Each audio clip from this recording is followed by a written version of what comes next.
Your Excellencies, distinguished panelists, dear ladies and gentlemen. Dear Madam Ambassador, I think your guardian angel has worked even more on today's date because just 4 days ago, in coincidence we might call providential, Pope Francis spoke at length in the Vatican during his annual address to the members of the diplomatic corps accredited to the Holy See about the role of interreligious and intercultural dialogue in promoting peace and security. It was exactly 1 week ago, on Monday, 9th. Grateful for your kind invitation, I would like to structure my remarks by sharing and reflecting upon some of his insights as they convey effectively what the Holy See believes are essential components to promoting the trust and understanding necessary to build peaceful, just, and inclusive societies. Pope Francis began his remarks by candidly acknowledging the world's situation. As we know, for millions today, he said, peace remains merely a distant dream, living as so many are in the midst of senseless conflicts. Even if in places that were once considered secure, he added, a general sense of fear is felt, because the scourge of terrorism has brought violence close to home, and because people everywhere have become overwhelmed by images of the suffering of innocent men, women, and children, pleading for help in the midst of bombings, of the grief of those mourning the death of their loved ones, and of the heart-piercing drama of refugees risking their lives to flee war. In response to this worldwide climate of apprehension for the present and uncertainty and anxious concern for the future, Pope Francis accentuated it is important not only to speak a word of hope for those longing for peace, justice, and the security that flows from them, but to indicate a path toward the fulfillment of that hope. A key part of this path, he insisted, is the firm conviction that every expression of religion is called to promote peace. Just as important, he said, is the joint testimony given when different religions come together to pray and work for peace, as happened last September at the World Day of Prayer for Peace in Assisi. Interreligious dialogue and intercultural dialogue, in which religious leaders play a major role, he emphasized, provide the peoples of the world a paradigm to discuss their differences, grow in mutual appreciation of the other's perspective, heal past wounds, and journey together toward peace and other common goals. Religiously motivated men and women, moved as they are by the call to reverence the other's God-given dignity and love their neighbor, have a special responsibility to show everyone how to converse about the most important and deepest matters and work respectfully through what may divide. The Pope acknowledged that religious leaders and believers have not always lived up to this responsibility as peacemakers. We know, he said, that there has been no shortage of acts of religiously motivated violence, that even today, religious experience, rather than fostering openness to others, can be used at times as a pretext for rejection, marginalization, and violence, the worst expression of which is the homicidal madness that misuses God's name in order to disseminate death in a play for domination and power. But the response to this insanity, he stressed, cannot be an eye for an eye or entering into a vicious cycle of retaliatory violence, but must rather take the form of authentic dialogue between religious confessions, beginning with the joint and unequivocal reaffirmation that killing others in the name of God is the worst blasphemy against God's name. Fundamentalist terrorism, he underlined, is not the outgrowth of religion properly understood, but rather the fruit of a profound spiritual poverty often linked to a significant social poverty. To defeat it, he said, requires the joint contribution of religious and political leaders. Religious leaders, he observed, must transmit those religious values that do not separate fear of God from love of neighbor.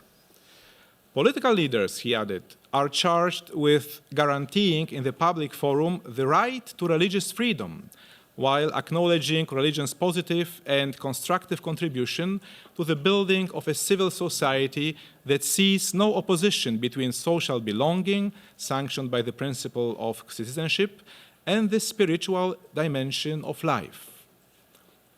They also have the responsibility for ensuring that conditions do not exist, like poverty, insufficient support for healthy families, and inadequate investment in education and culture, that can serve as fertile terrain for the spread of forms of fundamentalism.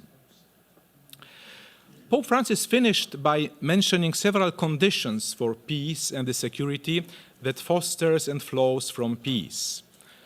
I'll mention briefly 7, each of which is nurtured by authentic religions and by healthy interreligious dialogue. The first condition is the defense and promotion of the full vision of the human person and human dignity. Since a reductive vision of the human person, he said, opens the way to the spread of injustice, social inequality, and corruption. The strength of religions and faith-based organizations does not lie in economic or political power, material resources, or scientific expertise, but in their being a spiritual force and a moral compass, helping individuals and societies recognize and respect the inherent dignity of each and every human person, no matter how small, handicapped, or vulnerable, no matter the sex, race, nationality, ethnicity, or religion of the other. The second condition is fighting injustice and rooting out the causes of discord that lead to wars. Religions help adherents to focus on their own sins and the roots of those sins, such as envy, greed, pride, anger, and seek mercy from God, which is something that can help eradicate the personal and social cancers that metastasize to violence. This emphasis on conversion, to removing the plank from one's own eye rather than obsessing about the speck in others, is a medicine to remedy the tendency to violence. The third is a commitment to responding non-violently to harms suffered. Peace involves, above all else, His Holiness underscored, renouncing violence in vindicating one's rights.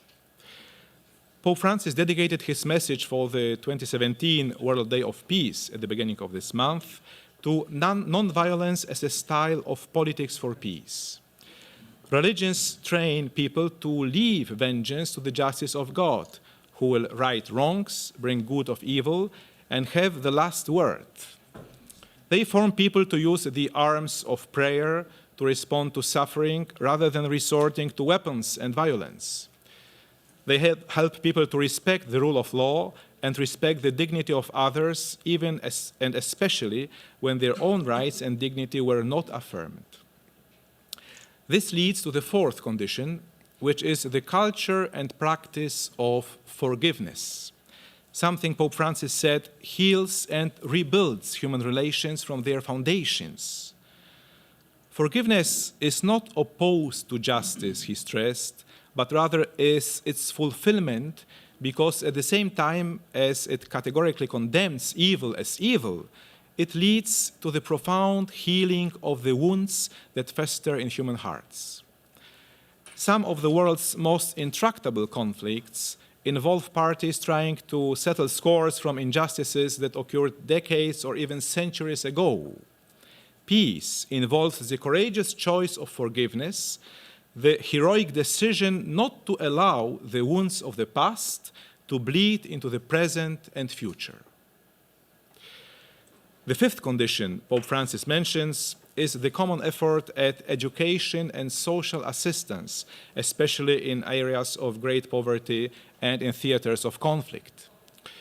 In short, peace involves integral development, personal, social, economic, and environmental, since lack of equitable distribution of resources, employment opportunities, food insecurity, and the exploitation of natural resources often provide the fuel for violence and conflict.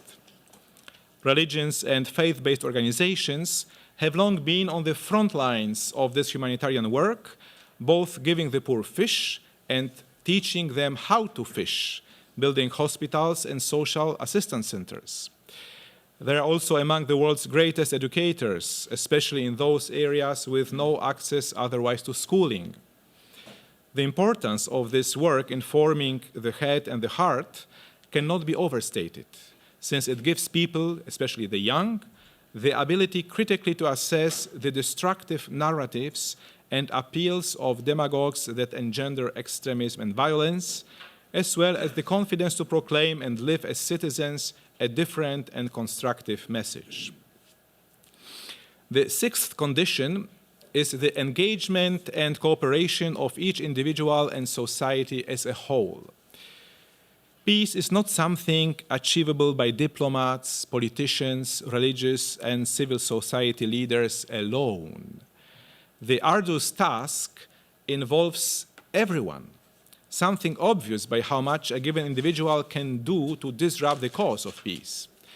Religions are particularly important in this regard, since they foster a culture of encounter, solidarity, and brotherhood on which true pluralism and tolerance can be built. They help people to transcend selfishness, lest brothers and sisters recapitulate the biblical story of Cain and Abel. They explicitly and intentionally form peacemakers. Finally, the promotion of peace involves a political and moral commitment not just to the security of one's own citizens, but to work actively for the growth of peace beyond one's borders. As we have learned from the geographical data behind the rise of radical terrorism, as well as the refugee and migration crisis, the lack of peace in one area of the world eventually spills far beyond one's borders.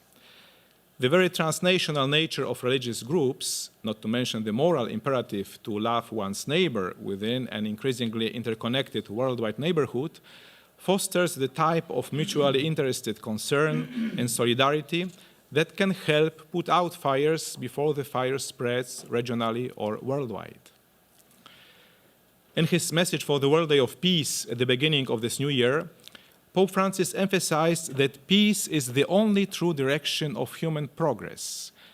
And at the end of his remarks earlier this week to the ambassadors from the 182 nations who have diplomatic relations with the Holy See, he described how that peace is a gift, a challenge, and a commitment. It's a gift, he said, because it flows from the very heart of God. It is a challenge because it is a good that can never be taken for granted and must constantly be achieved. And it is a commitment because it demands passionate effort on the part of all people of goodwill to seek and build it. The religions of the world are indispensable agents working individually and especially together in advancing the cause of peace and security in the world. They do so precisely by helping us all to remember and appreciate this fragile gift and pray for it, by seeking through teaching and example to inspire billions of believers and non-believers to rise up to meet this challenge in every generation, and by manifesting the passionate, patient, persevering commitment to the pivotal work of peacemaking and peace-building. That's why, as Pope Francis wrote in 2013, interreligious dialogue is a necessary condition for peace in the world and essential for ensuring true human progress. Thank you very much for your kind attention.